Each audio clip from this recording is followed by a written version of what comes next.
You ain't alive if you ain't subscribed to Seahawks Today, as we're covering your team each and every day like no one else is. And join our award-winning Seahawks mailbags that we do each and every week. It's a part of our live shows on the channel. Turn on notifications so you never miss a moment of Seahawks Today. Subscribe now at youtube.com/Seahawks TV. Be a real one. Join the 12s here on the channel each and every day.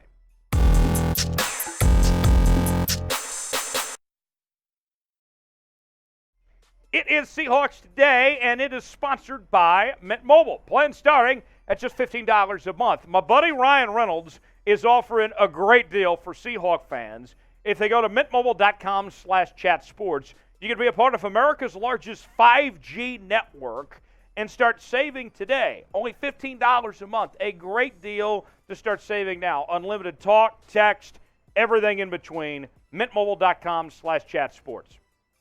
First question coming in from Coach Dreadhead. A super chat wants to know how many yards Kenneth Walker gets in his debut. Well, I think that they're going to go easy on him, on the workload at least. First game back from the hernia. I think they would like to test him out to see where he's at, but I don't think that they're going to push it too much. So with that, I think that he gets anywhere between 5 to 10 touches. I think the majority of the workload this week will go to Rashaad Penny. We'll see a big increase in that later on as the season progresses, and we know that he's, closer to 100% healthy. But I would say, realistically, this first game, Kenneth Walker gets probably anywhere from 25 to 50 yards in this debut. I keep it relatively simple, and then we'll see where things go from there. But thanks for the question and the super chat, Dreadhead. Next one from Doom wants to know, would signing free agent Landon Collins be a good move? So, as of this recording, we're waiting on the status of Jamal Adams. Surgery required, could be out as much as 5 to 8 months, which would mean he's out for the season. And Ryan Neal, I really like as a backup safety. I think that Ryan Neal can fill in just fine. But if Landon Collins is potentially available, if that's the move you want to go, if he's not going to cost you too much, I'd be open to that possibility. Not a bad idea. I know that Landon Collins has had some injury issues of his own right. So would it be a good move? Yes. But I like what I've seen from Ryan Neal, too. You're going to need depth either way, so Landon Collins could be a possibility. Doom, thank you for that question and for the super chat as well. My guy, Mark Sanchez, New York Jets legend, writes in. Another shot. Do you guys think any of the rookies will be a Pro Bowler this season? Well, let's look at the rookie class for Seattle. Charles Cross at left tackle. Boye Mafe, Kenneth Walker III, Tariq Woolen, Abraham Lucas, Kobe Bryant, the list goes on and on. Pro Bowl might be a reach, personally. I think Woolen's probably got the best shot because he's already starting at outside corner, and he looked really good in that first regular season game there against Denver on Monday night. He would probably have the best shot, but I'm probably saying no as far as Pro Bowl. That might be a little overambitious, but this is a good group. There'll be many Pro Bowls in these guys' future, but I would say that Tariq Woolen probably has the best shot of being that Pro Bowl candidate. One thing, though, I'll say this much before we move on, Mark, is remember, the way they do the Pro Bowl now, it's the week before the Super Bowl, so all the players in the Super Bowl are not playing in the Pro Bowl. And then when you add in the injuries and the fact that they don't go to Hawaii anymore, you end up with like the 4th and 5th reserves of the Pro Bowl making the Pro Bowl. So if that's the case, then Tariq Woolen could make it. But as far as like first ballot Pro Bowl, I think unlikely. That's a bit of a reach. But these guys have some Pro Bowls in their future. Thanks for the super chat, Mark. Next one from Dano writes, what was your take about our young defense stopping the Broncos on the goal line stands? Unbelievable. Unbelievable what we saw. The 2 fumbles that they forced, that was awesome. I was just so impressed. of what the Seahawks did to be able to make those stands when push came to shove. I mean, we've seen firsthand, Russell Wilson, he's had some bad moments at the goal line. And on Monday night, those moments were continued with the fumbles that occurred and the way that these guys stepped up and got aggressive like they did.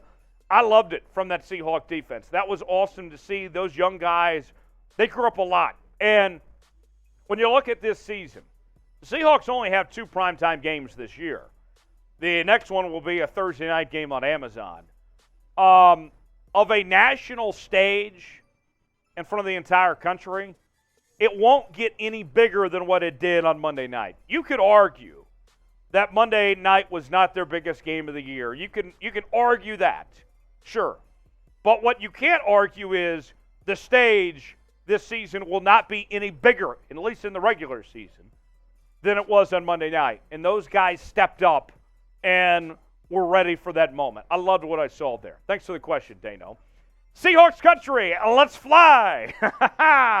Now that the Seahawks beat Russ, is it okay to tank this season? Well, I am always of the belief that when it comes to tanking, that's not something that I prefer to do, that you should put your best effort out and try to win every game possible, that you should put your best foot forward. Okay, you got the win that even the tankers, I'll call them the tankers, even the tankers wanted to win on Monday night, right?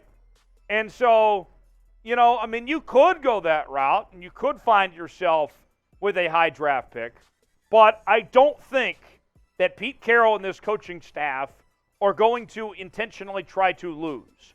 And I think when you looked at the way the guys stepped up and the effort that was made there, you are going to see this team continue to push and play hard all season long. The effort, I think, is going to be there every week.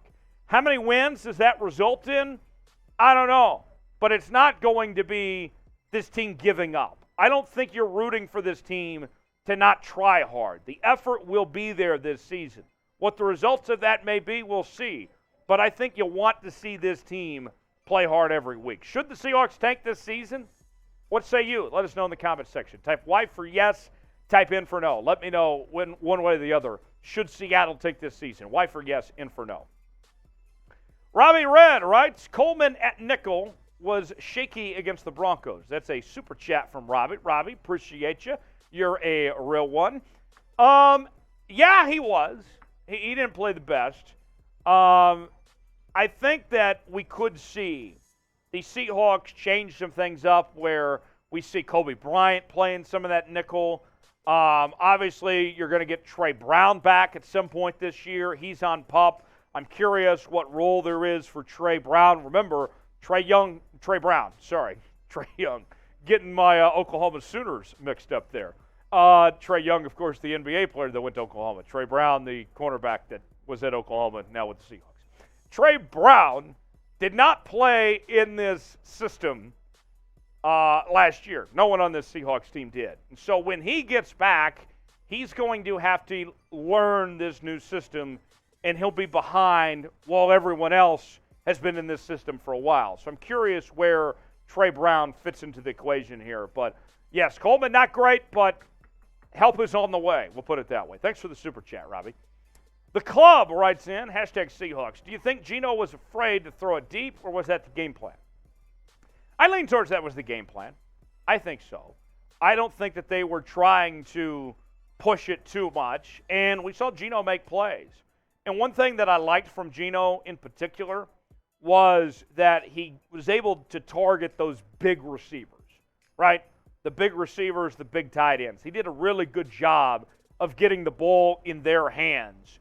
And the way that those guys stepped up, in particular the tight ends, besides Noah Fant, Will Dissly and Colby Parkinson were really good catching the football there. So you got him comfortable in the offense. I think they will extend the field further as the season goes along.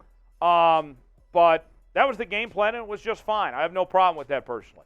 Today's show is sponsored by Mint Mobile, and with as much money you're about to save with Mint Mobile and all the access that they give you, even your mom is going to ask you to stop calling so much.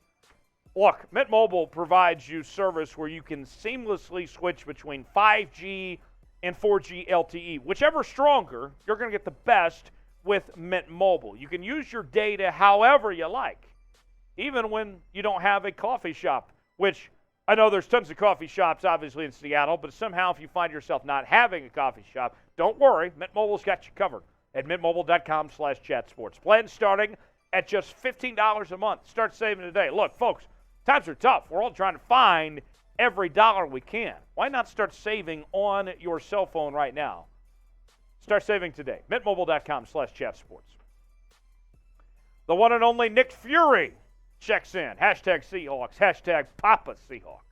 Geno Smith proved the doubters wrong. Can he do it again at Santa Clara and ball out? Plus, does he have a chance at MVP?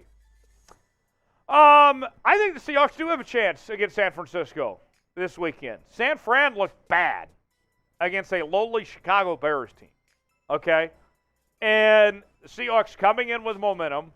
Geno Smith, I think you ask him to do things similar to what he did against Denver, where you don't want him to turn the ball over, but you want him to make the necessary plays. Yeah, I think he very well could have a good day against the Niners if he plays like he did against Denver. Does he have a chance at MVP? No, sorry. No, Geno Smith's not winning MVP.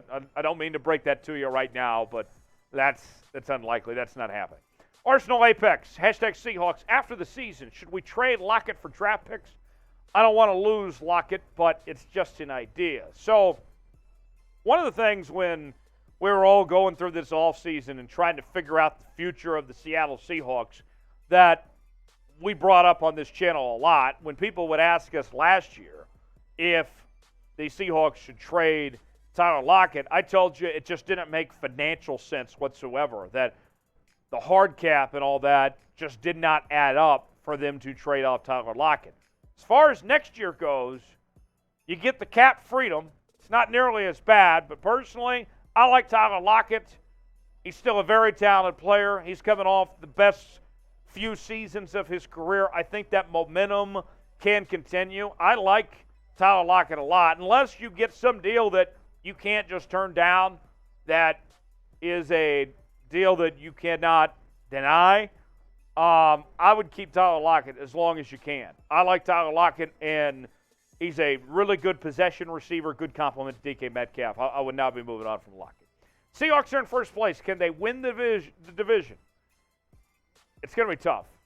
You know, I wish the Seahawks were kind of like in the AFC South or something, because you look at how bad that division is with like the Colts and the Jags and the Texans. I mean, that division played themselves this past week and still didn't win a game. This division, I know everybody's 0-1 right now, but it is brutal. Defending champ Rams, San Francisco got to the NFC title game last year, and then Arizona still has Kyler Murray. And although I'm not a big fan of Cliff Kingsbury, their head coach, they have some talent there. So can they win the division? I don't think so, but that's why we play the games. Let's see. So you tell me now, true or false, the Seahawks won't make the playoffs in 2022. Is that statement true or is that statement false? Weigh in. Let us know in the comments section. Type T for true, F for false. Let me know. Hey, there is Tom Downey. Actually, not quite. That is Dom Towney checking in. Do you think it is realistic for us to get Anthony Richardson and Myles Murphy in the first round of this year's draft? Well, they do have two picks. Remember, the Seahawks have their pick and they have the Broncos pick. So, yeah, I think that's possible. I think they very well could. Anthony Richardson, I watched that game against Florida that Florida had against Utah week 1. That dude can ball out. Really good player. Myles Murphy, another good player as well, out of Clemson. Defensive lineman, some real talent there. And we've seen when Brent Venables was defensive coordinator at Clemson, all those guys that he was able to bring in on the defensive line and how well they've turned into in the National Football League. Myles Murphy could be another one of those guys as well. And we know that the Seahawks going into the future need help on the defensive line too. So Yeah, I mean, they very well could end up with both those guys. I don't think that's a stretch at all. Next question comes from Augusta. Augusta wants to know, Geno balled out on Monday. Any chance he is I think that means he is our quarterback beyond this year. Yeah, I think there is a chance that happens. I do think that no matter what, barring Geno Smith winning MVP, like was asked about earlier, barring that happening, I think the Seahawks are drafting a quarterback in the first round, whether it's an Anthony Richardson, Will Levis, C.J. Stroud, Bryce Young, one of those guys, they'll draft a quarterback. But Geno Smith could be a guy where next year, he starts the year and then they hand things off to the next guy or do a redshirt year. Geno knows the system, and let's see where he goes from here. How many games do you think Geno will play this year? Remember, Drew Lock's there. ESPN projected that we would see Drew Lock in Week 12. Based on the way things go Monday night, doesn't look like we're going to see Drew Lock anytime soon. But how many games will we see Geno Smith play this year? Will he play all 17? Put a number on it. Let me know in the comments section how many games Geno Smith will play in 2022. A couple more for you. This one comes from country music legend George Strait. Who should I start this week, Penny or Singletary, in a full PPR league? Look, I know this much. The Seahawks are going to be running the football a lot. It is going to be raining. The weather is not going to be great. I'm riding with Rashaad Penny. Rashaad Penny, and one other factor, too, like we have talked about, that Kenneth Walker III, he's back, and that's great. But I think they're going to ease him in. I don't think that they're going to, work him over too much. I think Rashaad Penny gets a lot of carries. I'd play Rashaad Penny this week. Bigfoot says, you think the Hawks sign Jaquiski Tart. Thank you, Jeremy. Maybe? I don't know. I personally. The Seahawks were not that active in moves that they made in free agency with some of the guys that they looked at. To me, that one, I think the Seahawks, as far as any roster moves, they're going to look towards their practice squad and kind of move up from there. So I doubt. I don't see Tart being added to the Seahawks as far as I'm concerned there. Last question from Daniel, #Seahawks. Do you think Seattle drafts a center in the first round in the 2022 NFL Draft? Second or third round, probably. One of the things I point to, the best center that I've seen, that I've scouted the last few years, was none other than Creed Humphrey from Oklahoma, who was a Pro Bowler this past year for the Chiefs and was just outstanding. And those centers, those guys, you wait till later on.